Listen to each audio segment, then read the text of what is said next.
There's basically two different types of rigs that you're going to use for catfishing.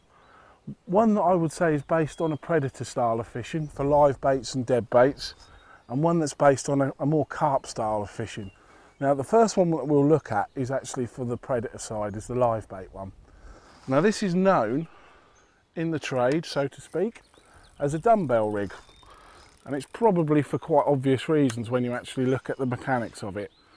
What we actually have is you've got a large bit of rig tubing there with two high density foam poppers on each end of it. Now what happens is we have a very large weight, and you need a heavy weight. 3 ounces is an absolute minimum there, on a boom which is free running, runs up the line like that. And then above that we have the dumbbell. Now basically what you do is when you cast out, you open the barrel arm and this will rise to the surface, and when it hits the surface, underneath it you can see we've got a short hook length with a big hook on there, and we would mount our live bait on it there. Now you may wonder what those two orange things are on the hook. If I'll just turn those up so the camera can see them.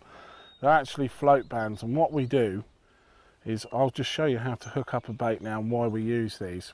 Now this can work for both live or dead baits. Now this is the first way that I would hook them. This is the way I usually use it, because this looks the most natural in the water, and that is that you basically stick it straight through the back of the fish like that, and then we put one of these over the hook, push it through,